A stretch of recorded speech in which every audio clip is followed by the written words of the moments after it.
Don't believe don't believe this lie, guys. Don't believe it, for God's sake. And for God's sake, inform yourself before you let yourself and your beloved ones be vaccinated. Because if you have been vaccinated once, and guys, don't get a third or fourth or fifth, because if you do that, you are going to contribute to the decimation of the world's population. Hey everybody, Alex Newman here with the New American, and we've got more coverage of the COVID issues and the vaccines. And today we're joined by a very special guest. You may have seen him on Fox News. That's where he first came to our attention with some very interesting comments he made on Laura Ingram's program. He is a German microbiologist and doctor, Dr. Sukarit Bhakti. And he has an incredible background, an incredibly interesting career in multiple different fields. And he has had some ideas about coronavirus and the vaccines that kind of go counter to at least the mainstream narrative. So we're very honored to have him. Dr. Bhakti, thank you so much for being with us today. Glad to be here. So tell us real quick your thoughts on the COVID pandemic. I mean, we're being told that this is, this existential crisis. We've got a lockdown. We've got a social distance. We've got to put masks on. What is your view on the pandemic and in particular the government's reaction to this pandemic? I think that the pandemic is a fake. It was based on a PCR test that was highly fallible. That means dangerously inaccurate, giving false positive data that was unfortunately taken as the main diagnostic criterion. Before COVID, I'm a doctor. We were taught, and we taught people that when you see someone who is ill, what you have to do is look at the patient, examine him, and if you need to have a lab test done to support the diagnosis, you go for it. But this COVID-19 business is completely crazy. People who are not ill, have no symptoms, are tested with a test that is lying most of the time. And if it turns out positive, you are sent into quarantine, measures are taken, and blah, blah, blah. You're forced to wear a mask, social distancing, everything that anyone who has thought about it, read about it, knows is absolutely ridiculous nonsense. In a nutshell. Yeah, that's fascinating. So talk a little bit about the PCR test for us, because I think, I've read some about this. In fact, I've seen videos with Dr. Kerry Mullins, the inventor of the PCR test, where he said, you don't use this to determine whether somebody has a viral infection. But tell us a little bit about the mechanics. How does a PCR test show positive COVID if the person is maybe not really infected or not really transmitting the disease? All right. This brilliant invention by Kerry Mullis, who got the Nobel Prize for it correctly, because it's turned out to be virtually it. You just need this test. But what does this test do? It's you multiply something, the gene of a virus, or fragments of the gene of the virus. Now, to put this into a substance that anyone can understand, you take $1, okay? And you multiply $1 by 2. You double it every minute, okay? How many minutes do you need to make $1 million after $1 if you double it every minute? The answer is you need 20 minutes. That's what you need, okay? If you have 1 cent, how many minutes do you need to get from 1 cent to $1 million if you double every minute? The answer is 27, okay? So the threshold of your joy when you reach $1 million is 20 for $1 and 27 for 1 cent. Now, you can't buy anything for a cent, but you can buy things for $1, okay? If you say the $1, that is the infectious virus, okay? And the 1 cent is just bits and pieces of the virus that will never come to life again. Then you say the cycle threshold that you need to reach is only 20 if you have the virus, but it is more than 20 if you don't have the virus, just fragments or the dead virus. Okay? So the PCR test does work, but you have to know how many cycles you should use and how many cycles must not be trespassed. Because if you say the test is positive, when the number of cycles that you have needed to get to $1 million was 20 or less, then you know you've got the virus. But if the number of cycles that have gone through to get to $1 million was more than 20, you know that you didn't have the virus. Now, this threshold was never set for the so-called PCR, the COVID-19 PCR, because it could not have been set. You see, the thing is this, that German lab that created the first PCR, that is the most used PCR in the world, it was followed by many others. They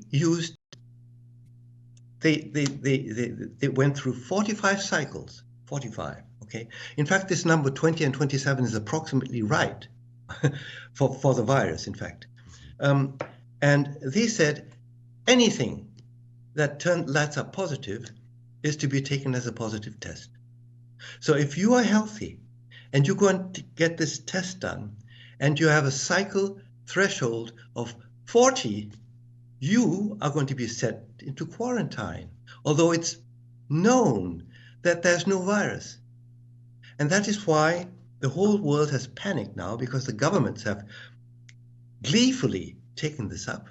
You know, the German Chancellor Merkel, she says, yay, yeah, we'll use this test. And just, you know, the trouble about this test is, I liken this now to an alcohol test. If you have a breath test for alcohol, you get caught, okay? You blow and you've drunk a liter of vodka. So up you go to 1.0 and bye-bye, your license is gone, right? Now, if you haven't drunk anything, you've drunk 1 ml of vodka, it goes up to 0.01. That's nothing. You can keep on driving. However, in the PCR test, you've got to give up your license. There is no alcohol. And the trouble is that this test is not so specific, meaning that it lights up not only with the corona COVID-19 virus, the SARS-CoV-2, it will also light up if you have a flu virus or another coronavirus. You see, it's like as if the alcohol test were not really specific for alcohol. It would light up maybe if we had vinegar, okay, but it wouldn't be as sensitive. So if you had a lot of vinegar, it would light up and say if you had 1.0 vinegar, it would light up and say it's 0.01, and off you go, your COVID case. Wrong diagnosis. That's what I'm trying to put through. So most of these diagnoses are either wrong or they are false because the CT value, cycle threshold, has not been taken care of. And it could not have been taken care of because Mr. Drosten, our German expert who set this whole thing in motion, you see, if you have an alcohol test and you want to calibrate this test, you need alcohol to calibrate it, right? You have to know this is 1.0 because you put 1.0 alcohol in there. Now, what people don't realize is that brilliant lab that created this brilliant test never had the virus to calibrate the test with. Never had it. So they didn't know how many cycles had to go through so that you could say, you know, you have a virus. This is the amazing thing about it. The amazing thing about it. And you Americans, I mean, this is one of the things that shocked me most. You know, I am actually a born American. I was born the Johns Hopkins, in fact. My mother was there as a doctor, yes. And you guys, I always looked to the American doctors because my mother was a wonderful doctor, trained in America. Everyone has lost everything. They've forgotten their medicine. Dr. Fauci, your head of blah, blah, blah, lost everything. Doesn't know anything about anything anymore. How can this be? It cannot be that the American doctors and scientists have forgotten this. And that's what makes me really worried. If they haven't forgotten it, why in God's name don't they stand up and say this is nonsense? How You can took you the allow question this right on? out of my mouth. That was going to be my next question: is why aren't more people speaking out about this who are in medicine and who Why are in aren't the science? doctors speaking? Why aren't the doctors and scientists speaking? God damn it. It's just terrible. Instead, what they're doing is they're forcing vaccination on people, and I believe they are killing people with this vaccination, and they feel good about it, or they say they feel good about it. How can this be? Don't you feel ashamed of yourself? So you think the vaccines are dangerous? What do you think's going on with this? Why do you think they're dangerous? And what's going to be happening in your view as we continue? I mean, we've now mass vaccinated in some states. We have upwards of 50% of people vaccinated. What's coming down the pike? Very, very bad. You are heading for the greatest catastrophe in your history. Oh wow. If you don't watch out, I tell you, you're going to go the same way that Israel has gone. Israel has been turned into living hell. And when I think of it, that my birth country, America, is going to be living hell, I know that I will never come back to America. Never. Now, listen, there are three things I want to say about this. First of all, this whole nonsense about the vaccine being efficient, efficacious, protecting. How can that be? How can you guys believe this sort of thing? You know, if I were an antibody, okay, that had been produced because I'd been vaccinated, I would be floating around in this room. This is the bloodstream, okay? Now, where does this virus come? It comes through the front door. It doesn't come into the blood. It goes into the lung and enters the lung cell, all right? Now, the antibodies are not there, guys. Don't you realize this? They are in the blood, and the amount of antibodies that are out there waiting to catch the virus that's coming in through the air is minuscule. And this is known. This is what I used to teach my students for 40 years. That's why it is virtually impossible to prevent an infection that comes from the airway. What you can do after that bug has entered your airway epithelium cell is to prevent it disseminating in the body via the bloodstream. This is what, for instance, the vaccination against pneumococci or meningococci aims at, to prevent the dissemination in the blood. Okay, now this virus does not disseminate in the blood. It kills people because it's in the lung and because the lung suffers. All right. So, how can anyone think that by vaccinating oneself, one can be protected against infection of the lung? This is completely naive. Completely. And I wonder that my American associates, physicians, colleagues don't stand up and tell you guys about this. Why do you have to wait for me to come around and tell you this? I learned this from the American teachers, from the American textbooks. Now, the second thing is this. If you are under 70 years of age and not seriously, you don't have a pre-existing condition, you're going to have a really, really difficult time dying of COVID-19. It's virtually impossible. One of the world's greatest epidemiologists is John Ioannidis of Stanford. I hope everyone who's listening to me, it's John Ioannidis. He's much more famous than I am, and he's amazing. And he's been telling you now for, what is it? In October, he told you this, and now he's telling to you again 5 months ago. The infection fatality rate for people under 70 worldwide is in the order of 0.05%. 0.05. Guys, you know what that means?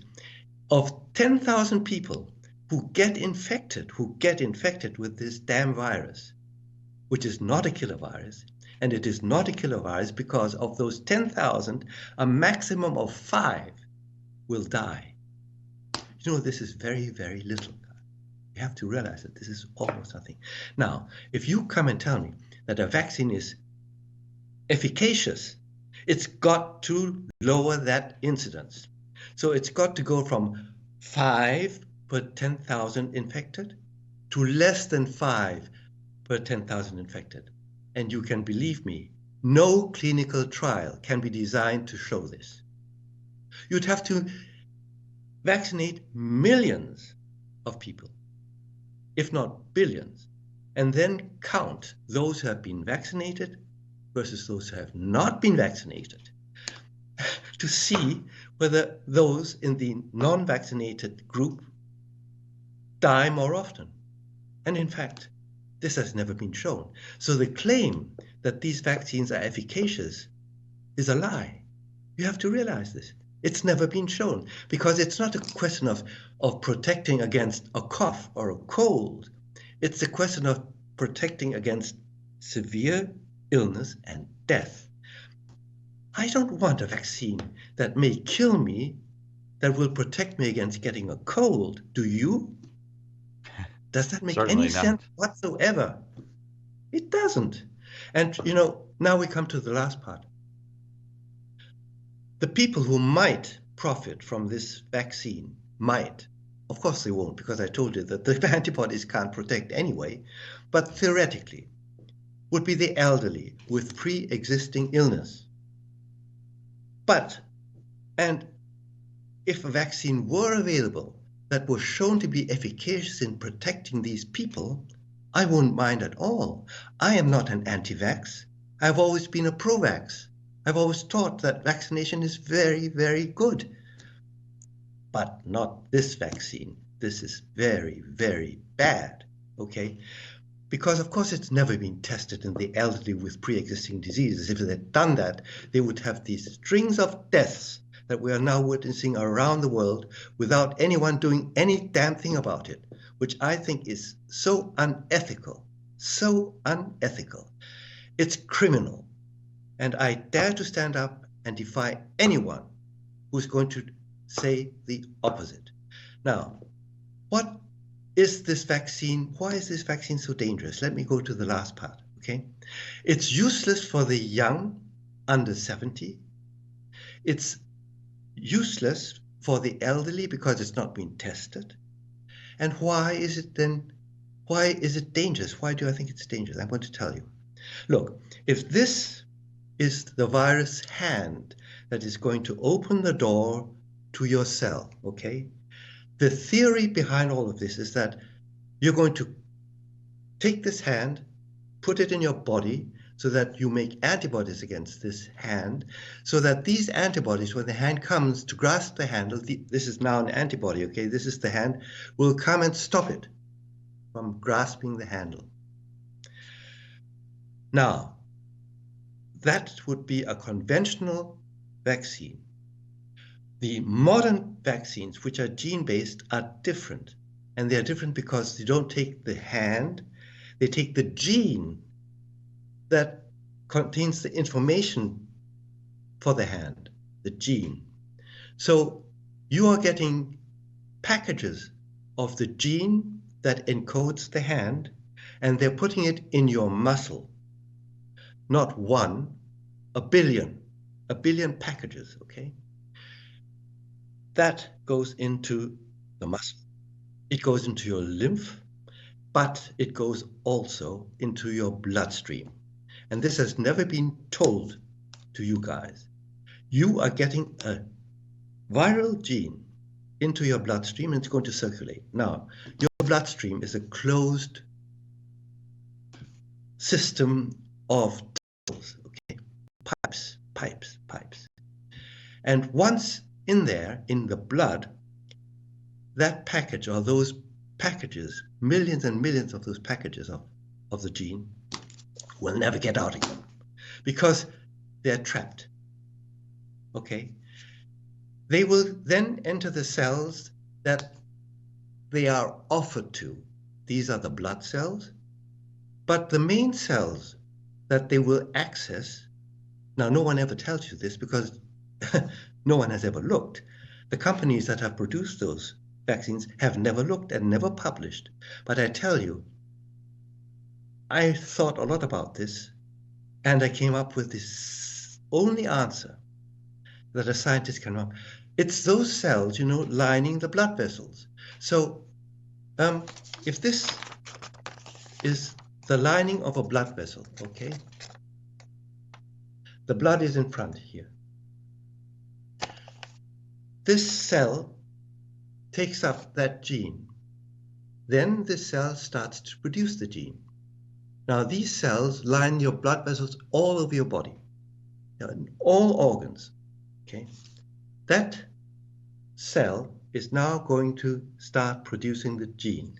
This virus gene is the spike protein of the virus, the hand, and it will start, you see this, coming out of the cell.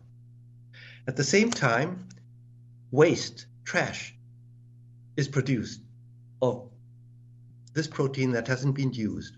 And that trash that is produced during the production, the cell places in front of its door. So you have the spike and the waste. Now, this spike itself has a wonderful property, a property that is wonderful for science, but not wonderful for you, because it has the propensity, it has the ability to, now what is coming is a platelet. These platelets are those little cells that start blood clotting going. The moment it touches, this platelet gets activated and starts wanting to start the blood clotting.